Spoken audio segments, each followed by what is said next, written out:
Welcome back to Bigg Boss Malayalam season 6. നമുക്ക് starting of the എപ്പിസോഡിനെ കാണിച്ചത് തലേദിവസത്തെ continuation ഗബ്രിയും ജാസ്മിനും ഇരുന്ന റൂമിൽ നൈറ്റ് ഇരുന്ന് സംസാരിക്കുന്നതാണ് കാണിച്ചത്. അപ്പോഴാണ് ഹൻസിബ വന്ന് ബാത്റൂം ക്ലീൻ ചെയ്യണം എന്ന് ജാസ്മിനെ വിളിച്ചപ്പോൾ വരില്ല എന്ന് പറഞ്ഞു. സിബിനോട് പോയി പറഞ്ഞു. പിന്നെ Sibin as A power team വന്ന് ചോദിച്ചു എന്തുകൊണ്ടാണ് നീ ചെയ്യാത്തതെന്ന് ചോദിച്ചപ്പോൾ ഞാൻ ചെയ്യില്ല, ബിക്കോസ് സിബിൻ എന്നെ ചെയ്യേണ്ടെന്ന് പറഞ്ഞു, അതുകൊണ്ട് ഞാൻ ചെയ്യില്ല എന്ന് പറഞ്ഞപ്പോൾ സിബിൻ നീ എന്നാ പണിയെടുക്കണ്ട, നീ തിന്നും കുടിച്ചും നീ പണിയെടുക്കാതെ തിന്നും കുടിച്ചും നീ ഇവിടെ ഇരുന്നോ എന്നുള്ള സ്റ്റേറ്റ്മെന്റ് ആണ് പറഞ്ഞിട്ട് പോയത്. അത് പറഞ്ഞതും നൈറ്റ് തന്നെ എല്ലാവരും കൂടെ ചേർന്ന് ടാർഗറ്റ് ചെയ്തു ഈ ഗബ്രേനെയും ജാസ്മിനെയും മാത്രം. പണിയെടുക്കുന്നില്ല, അതാണ് ഇതാണ്, റൂമിലിരിക്കണ blah blah blah blah blah blah blah full blah. അത് കഴിഞ്ഞ് മോർണിംഗ് നമ്മുടെ ഡാൻസ് ഒക്കെ കഴിഞ്ഞതിന് ശേഷം ജാൻമണി ഫുഡ് വേസ്റ്റ് അവിടെ ചെയ്തിരിക്കണോ എന്ന് പറഞ്ഞപ്പോൾ ഫുഡ് ടീം വന്ന് എടുത്തു വെച്ചിട്ടുണ്ടായിരുന്നു ഫുഡ് ജാസ്മിന് വേണ്ടിയിട്ട്. ജാസ്മിൻ കഴിച്ചില്ല എന്ന് പറഞ്ഞു. അപ്പോൾ ജാസ്മിൻ ഓൾറെഡി വേണ്ട എന്ന് പറഞ്ഞിട്ടുണ്ടായിരുന്നു എന്നും കൂടെ പറഞ്ഞപ്പോൾ പിന്നെയും ജാസ്മിൻ എന്നുള്ള പേര് വരുന്നതിന് മുമ്പ് തന്നെ ഇങ്ങനെ ഗ്രൂപ്പ് ആകുമല്ലോ. അങ്ങനെ സിബിൻ അവൻ്റെ ഗ്യാങ്ങും കൊണ്ട് പൊക്കിക്കൊണ്ട് വന്നു. സിബിൻ ഭയങ്കര വയലൻ്റ് ആയിട്ടൊക്കെ സംസാരിക്കുന്നുണ്ടായിരുന്നു. ഗബ്രി സപ്പോർട്ടിന് വന്നതും ഗബ്രിയെ കയറി തല്ലാൻ പോകുന്ന പോലെ പോയി എല്ലാവരും കൂടെ ചേർന്ന് പിടിച്ച് എന്തിനാണ് പിടിക്കുന്നത്, തല്ലണെങ്കിൽ തല്ലിയിട്ട് പുറത്തോട്ടെ എന്ന് പറഞ്ഞ് വിടണ്ടേ, അവരവർക്ക് തന്നെ സ്വയം ഒരു കൺട്രോൾ. സിബിൻ ഭയങ്കര സ്മാർട്ടാ, ഗബ്രി പറയുന്നത് ശരിയാ, സിബിൻ ഭയങ്കര സ്മാർട്ടാ, അവൻ തല്ലുന്ന പോലെ വന്ന് ഇങ്ങനെ ഷോ കാണിക്കുകയുള്ളൂ. അവൻ എല്ലാവരും കയറി ഇങ്ങനെ ട്രിഗർ. ശരണ്യക്കൊക്കെ സൗണ്ട് ഉണ്ടല്ലേ, നമ്മൾ നെട്ടിപ്പോയി. ശരണ്യൊക്കെ ഭയങ്കര ഡാൻസും ഭയങ്കര സംഭവമൊക്കെ ആയിരുന്നു. ശരണ്യ ശ്രീധനൊക്കെ സൗണ്ട് ഉണ്ട്. അപ്പൊ അവർ ഇത്രയും ദിവസം എവിടെ ആയിരുന്നു? ഇങ്ങനെ ഒരാൾ വന്നിട്ട് ഇങ്ങനെ പ്രൊവോക്ക് ചെയ്യണം, അപ്പോഴേ സംസാരിക്കണമെന്നുണ്ടോ? ഇവരെ തന്നെ കയറി അങ്ങോട്ട് ടാർഗറ്റ് ചെയ്ത് ഇവരെ തന്നെ കയറി അങ്ങോട്ട് ചൊറിയുന്നുണ്ടായിരുന്നു. എല്ലാവരും കൂടെ ചേർന്ന് ഇവരെ കയറി ചൊറിയുന്നുണ്ടായിരുന്നു. ഓവർ ആക്കണ പോലെ ഉണ്ട്.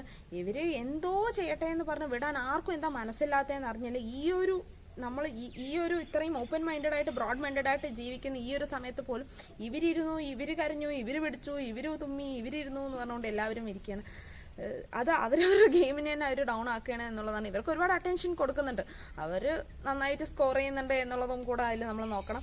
അത് കഴിഞ്ഞതും നൂറ ഉറങ്ങിയതും സിബിൻ ഭയങ്കര നന്മമരം പോയി പോട്ടെ മോള് വന്ന് സോറി പറഞ്ഞാൽ മതി, പോട്ടെ മോളെ ആണോ മോളെ എന്നൊക്കെ പറഞ്ഞു. ഇവിടെ വന്നതും പ്ലേറ്റ് ആസ് യൂഷ്വൽ പ്ലേറ്റ് മാറ്റി നോറയ്ക്ക് ഒരു പണിഷ്മെന്റ് കൊടുത്ത് കിലുക്കത്തിലെ രേവതിനെ പോലെ അഭിനയിക്കണം, നിങ്ങൾക്കുള്ളതൊക്കെ പറയാമെന്ന് പറഞ്ഞു. ഇവളങ്ങോട്ട് കിലുക്കത്തിലെ രേവതിനെ പോലെ പറയാൻ വേണ്ടി ശരണ്യനെ കുറിച്ച് പറയുമ്പോഴേക്കും പോസ് ചെയ്തു. എന്താ വെച്ചാൽ അതിനപ്പുറം പറഞ്ഞാൽ പണിവാളും.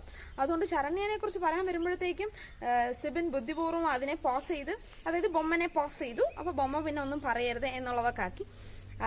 ഇത് കഴിഞ്ഞതും പവർ ടീം അവരുടെ അധികാരം വെച്ച് ബിഗ് ബോസ് മറന്നുപോയോ, ഞങ്ങൾ പവർ ടീമാണ്, ബിഗ് ബോസ് തന്ന പവർ ടീമാണ്, പവർ ടീമിന്റെ അധികാരം വെച്ച് എല്ലാ റൂമും ലോക്ക് ചെയ്യുക, പവർ റൂം ലോക്ക് ചെയ്യുക, റൂം ലോക്ക് ചെയ്തില്ല. ഉള്ളില് സിബിൻ ശരണ്യ ജാൻമണി കയറിയതും പവർ റൂം ലോക്ക് ചെയ്തു. അവസാനം ഇവര് ചമ്മിപ്പോയി. ബിഗ് ബോസ് ഓർത്ത് കാണും, ബിഗ് ബോസ് ഞങ്ങൾക്ക് ഇങ്ങനെയാണ് ചെയ്യുന്നതെന്ന് ഞങ്ങൾക്ക് അറിയാം, ബിഗ് ബോസ് ചമ്മിപ്പിക്കല്ലേ പ്ലേസ് എന്നൊക്കെ പറഞ്ഞ കയ്യും കാലം പിടിച്ചിട്ടൊക്കെയാണ് ബിഗ് ബോസ് എന്നെ തുറന്നു വിട്ടത്. അപ്പോൾ ബിഗ് ബോസ് അങ്ങനെയൊന്ന് കളിച്ചു എന്നതായിരിക്കും ബിഗ് ബോസ് കാണിച്ചത്. പിന്നെ നോറ ജിൻറ്റോനോട് ആസ് എ ക്യാപ്റ്റൻ നിങ്ങൾ എന്താ ചെയ്യുന്നത്, എല്ലാവരും ഇങ്ങനെ കോപ്പി ചെയ്തിട്ട് നിങ്ങൾ നടക്കുകയല്ലേ എന്നുള്ളത് പറഞ്ഞപ്പോൾ ജിൻറ്റോ ഫാർട്ട് ചെയ്തു, വളി വിട്ടിട്ട് കിട്ടിയോന്ന് ചോദിച്ചു. Very waste ever in the reality show. നമ്മളൊട്ടും ഇത്രയും ജനങ്ങൾ കാണാണ്. ഫാർട്ടിങ് ഇറ്റ്സ് ഓക്കെ, അത് ഹ്യൂമൻ ബോഡിയിൽ നടക്കുന്ന ഒരു സംഭവമാണ്, മെക്കാനിസമാണ്, ഓക്കെ ഫൈൻ, അത് ഒന്നും ഒരു ഇഷ്യൂ അല്ല, അതല്ല പറയണം. പക്ഷെ അത് ഇവള് പറഞ്ഞതിന് വേണ്ടിയിട്ട് അങ്ങനെ ചെയ്ത് കിട്ടിയോ എന്ന് ചോദിക്കണത് ചീപ്പ് പരിപാടിയായിപ്പോയി. ആൻഡ് ഇത്രയും എന്നിട്ട് അവൻ ജിൻറ്റോ അത് പറഞ്ഞിട്ടുണ്ട്, ഇവൾക്ക് ഞാൻ ഇതിന്റെ വില പോലും കൊടുക്കുന്നില്ല എന്നുള്ളത്.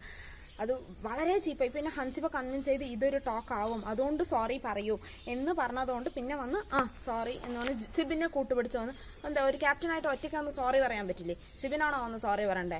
ആരാണോ ചെയ്തത് അവർ വേണ്ടേ സോറി പറഞ്ഞേ? അങ്ങനെ വന്ന് സോറി പറഞ്ഞാൽ അത് അങ്ങനെ ടോക്ക് അങ്ങനെ കോംപ്രമൈസ്. പക്ഷെ നോറ അതിൽ കൺവിൻസ്ഡ് അല്ല, ബട്ട് ഓക്കെ എന്ന് പറഞ്ഞ് വിട്ട് വേറെ നിവർത്തികേട് എന്ത് ചെയ്യാനാണെന്ന് പറഞ്ഞ് വിട്ടു.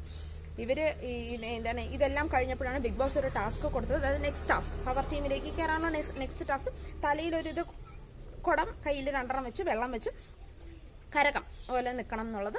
അതിൽ ഫസ്റ്റ് കിട്ടിയത് നെക്സ്റ്റ് ടീമാണ്. അപ്പോൾ നെക്സ്റ്റ് ടീമിന് 2 പോയിന്റ്സ് ആയി. സെക്കൻഡ് കിട്ടിയത് ഡെന്നിനാണ്. ഡെന്നിന് ഓൾറെഡി 1 പോയിന്റ് ഉണ്ടായിരുന്നു, ഇപ്പോൾ ഒരു 1 പോയിന്റ് 2 പോയിന്റ്സ്. ആൻഡ് ടണലിന് പോയിന്റ്സ് കിട്ടിയില്ല, ബിക്കോസ് ദേ ആർ തേർഡ്. അപ്പോൾ അവർക്ക് ഓൾറെഡി 2 പോയിന്റ്സ് ഉണ്ട്. ഇപ്പോൾ 3 ഈക്വലായി. നെക്സ്റ്റ് ടാസ്കിൽ അറിയാം എന്താകും എന്നുള്ളത്. ടാസ്ക് നന്നായിരുന്നു, എല്ലാവരും നന്നായിട്ട് പറ്റുന്നത്രത്തോളം പിടിച്ചു നിന്നു, എല്ലാം ചെയ്തു. നോക്കാം. എല്ലാവരും കൂടെ ഇവർ ഒരുപാട് ടാർഗറ്റ് ചെയ്യണ പോലെ ഫീൽ ആവുന്നു. ആൻഡ് ക്യാപ്റ്റൻസി പോരാ, ബോസ് ക്യാപ്റ്റൻസി ആയിപ്പോയി. Let's see. ഇതൊക്കെ ലാലേട്ടൻ വന്ന് എന്തായാലും ചോദിക്കണം. എന്ത് തന്നെ സോറി പറഞ്ഞാലും ലാലേട്ടൻ ഇത് ചോദിക്കണം, ഇത് അഡ്രസ്സ് ചെയ്യണം എന്നുള്ളതാണ്. അപ്പോൾ അഡ്രസ്സ് ചെയ്യുമെന്ന് പ്രതീക്ഷിക്കുന്നു. Let's keep watching Bigg Boss Malayalam season 6 and Disney+ Hotstar.